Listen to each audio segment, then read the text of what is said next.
Função delta de Dirac. A função delta de Dirac é uma função, entre aspas, que não é exatamente uma função. Falar da função delta de Dirac é meio complicado com o nível de matemática que a gente tem aqui agora. Pelo seguinte, para você propriamente definir o que a função delta de Dirac é, matematicamente, formalmente, você precisa de uma matemática mais sofisticada. Você precisa de falar de operadores lineares, você precisa falar do funcional, dos funcionais de funções. Você entra dentro de um caminho muito abstrato das funções que foge bastante do escopo desse curso. Para você ter realmente um tratamento rigoroso do que seria a função delta de Dirac. Basicamente, a função delta de Dirac entra na categoria de funções que são funções de funções. Tá? Elas agem no espaço das funções.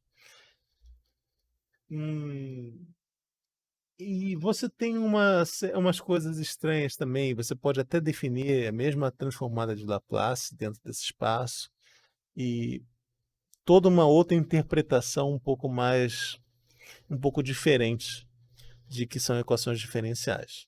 Você já entra lá em análise funcional, já entra em umas coisas um pouco mais avançadas, que não dá para a gente falar aqui nesse primeiro curso de equações diferenciais.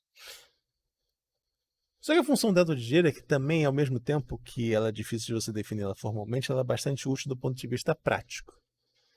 O que a função delta de Dirac serve para a gente modelar? A função delta de Dirac serve para modelar quando você tem, ela é chamada de função impulso. É quando você tem, por exemplo, um fenômeno físico.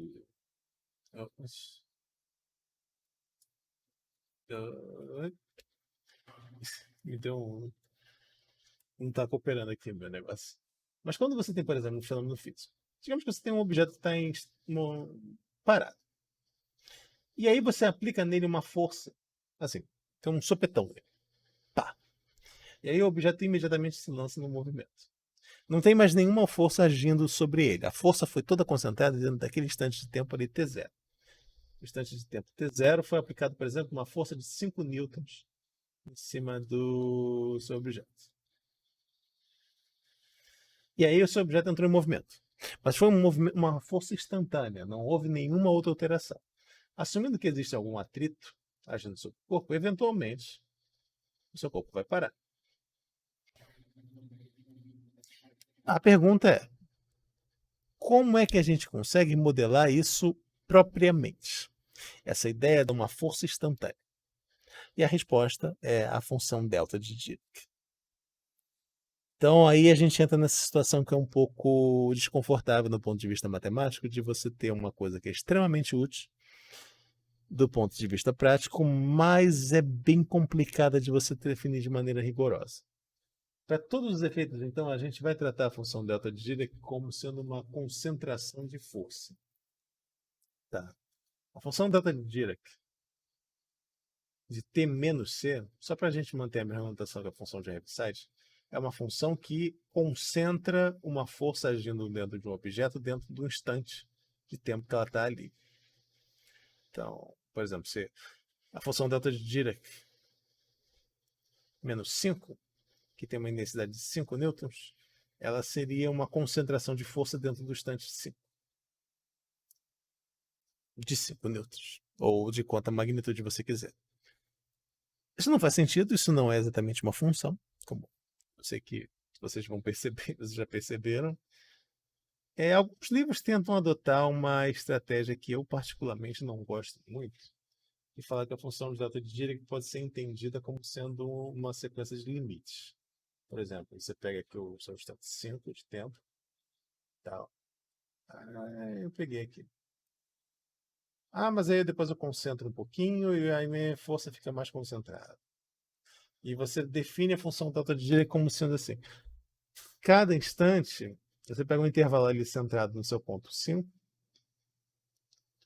e aí você passa para um lado aqui e para o outro aqui, digamos 4 e 6. Depois você cai pela metade, fica 4,5 e 5,5.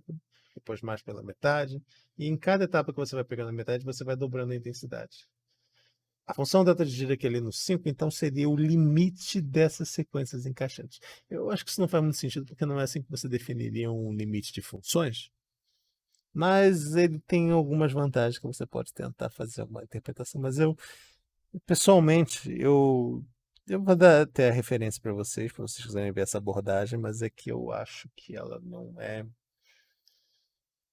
Eu acho melhor assim, se não dá para fazer a coisa de maneira rigorosa, a gente meio que aceita, tá?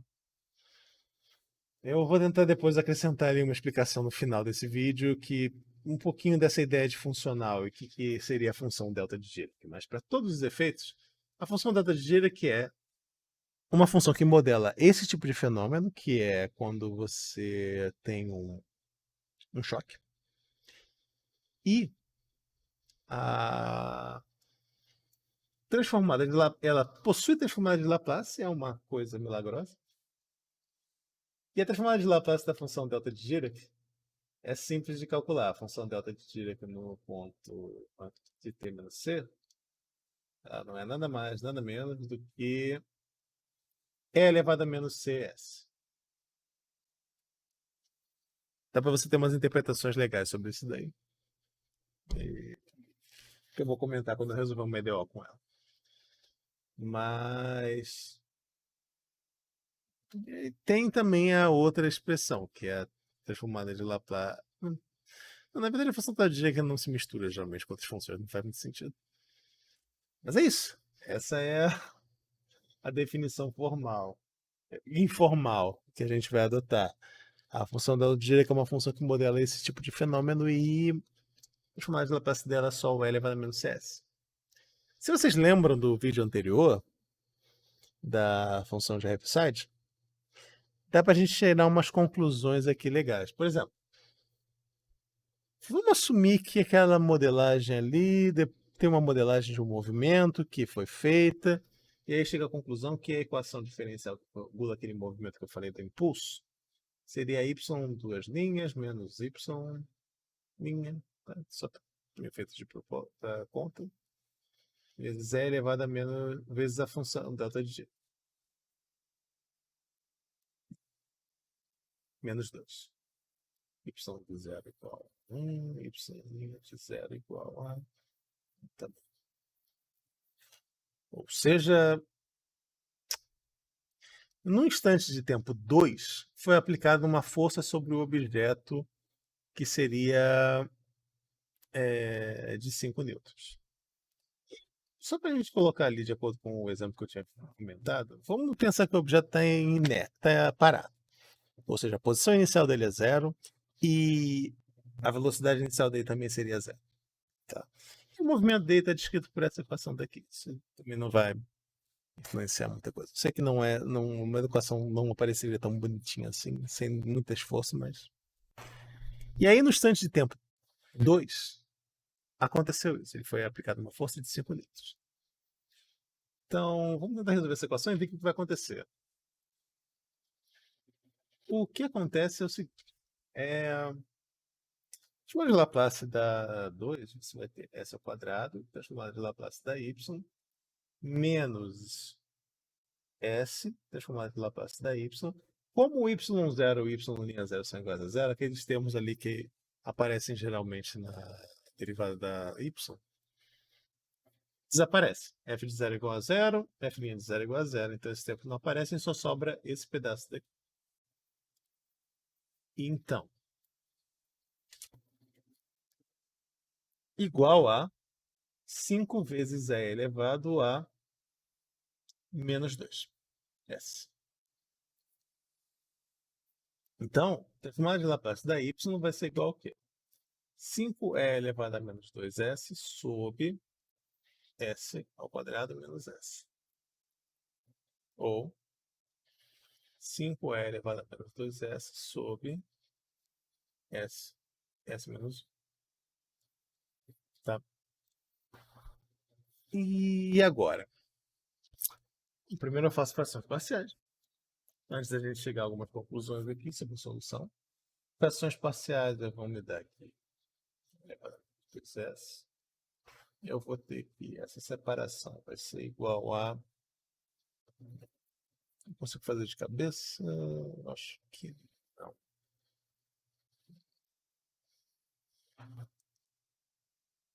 Bom, a gente pode resolver o sistema. A ideia é só o A mais B igualar a 1.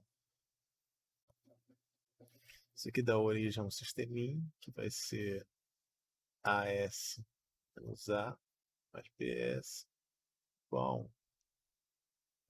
A vai ser igual a 1 menos 1. E se o A é igual a menos 1, significa que menos 1 mais B é igual a 0, ou seja, B é igual a 1. Então, menos 1 e B é igual a 1. Bom, e aí entra a parte que eu falei que é uma parte que é interessante, se você for parar para pensar na interpretação da formada de Laplace. Você tem 5e elevado a menos 2s sobre s menos 1. O que a gente tem aqui é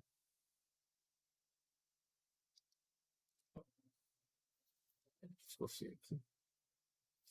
Quando eu calcular a transformada inversa, o que acontece? O e elevado a menos 2s aqui vai dar origem, vocês lembram, à função de Heaviside. Porque a transformada de Laplace, quando eu tenho o e desse lado daqui, significa que tem uma mudança de tempo e uma mudança ali na função da Heaviside. Então, esse caso daqui, por exemplo, eu sei que a transformada de Laplace que tem aqui é 5e elevado a menos 2s vezes a transformada de Laplace de 1, mais 5e elevado a menos 2s vezes a transformada de Laplace de e elevado a menos 1. O e elevado a 1, desculpa, e elevado a t. Então, isso aqui vai ser igual a 5 vezes a função de Heaviside de t menos 2. Não, aqui como é constante não muda o argumento, mais 5 vezes a função de Heaviside de t menos 2 vezes e elevado a t menos 2. Que é só, eu só estou usando a expressão que estava já aqui. Então, simplesmente peguei essa expressão daqui e voltei para lá. Da função de Heaviside. Desculpa, eu estava dando uma coisa errada. Então, identifiquei a função da t menos a constante. A minha constante ali no caso era 2. Aqui vai aparecer o 2 novamente. Uma coisa de nota, olha só. A função de Heaviside, ela indica que uma coisa vai começar a acontecer no instante. E a função dada de Dirac, ele seria o quê? Ela é uma perturbação do sistema no instante de tempo 2. E vocês olham aqui para essa conta que no momento que você tem uma perturbação do sistema inicial ali no instante 2, significa que todas as funções e o comportamento do sistema começa a funcionar a partir dali. Se você for desenhar o gráfico dessa solução daqui, justamente pelo fato das nossas condições iniciais serem 0, não vai ter movimentação nenhuma até que ele chegue no 2, por causa da função de Heaviside. O corpo inteiro começa a se mexer a partir do instante 2. Isso que é legal assim, eu acho bacana, porque isso significa que a função de Dirac, quando você inclui ela no seu termo não constante, no que está agindo dentro do sistema, ele vai causar uma resposta no sistema só a partir do instante que ela agiu. Isso fica indicado ali com as funções de Heaviside. Bom, essa aí é a primeira parte do vídeo. Eu vou colocar depois. Eu preciso terminar toda a parte da matéria. Assim, eu provavelmente fiz um vídeo separado sobre isso já mandei a notícia para vocês, mas eu estava bem doente. Eu ainda estou bem mal. Então, eu estou meio que para tentar correr o tempo perdido e conseguir terminar com a matéria. Eu pretendo colocar ainda alguns vídeos sobre algumas coisas que não deram tempo de falar durante as férias, que não vão ser muito longas, mas... E pelo menos colocar para vocês fazerem toda a parte daqui. Uma das coisas é explicar um pouquinho melhor essa função da Dirac, porque Tem uma matemática bacana por detrás dela, que é interessante, mas realmente não dá pra gente explicar muito. Eu, como falei, eu prefiro evitar essa explicação daqui, porque eu acho que ela não é uma explicação muito legal. Mas existe uma explicação bem mais convincente que é possível de fazer com a função da Euclides. Só que ela foge um pouquinho do escopo. Então é isso, é assim que você trata ela. A última parte de transformadas de Laplace seria um problema que eu acho bacana, que é a questão da convolução. Essa eu vou deixar como um estudo dividido para vocês. Que só uma pergunta, assim, que a transformada de Laplace de um produto geralmente não é o produto das transformadas de Laplace. Isso é meio óbvio. E eu vou. E é um exercício da lista que eu vou mandar para vocês. Só que, o que a gente consegue escrever? O que você pode afirmar é que a transformada de Laplace de uma convolução de funções é o produto das transformadas de Laplace. O que a convolução é um pouquinho mais complicado. E isso é o tema lá do estudo de origem. Bom, vou ficar um vídeo por aqui. Então, até a próxima. Eu vou colocar agora uma parte sobre solução de sistemas via séries. E depois a solução de Fourier. E um pouquinho de transformada de equações diferenciais parciais. Então é isso, gente. Até a próxima.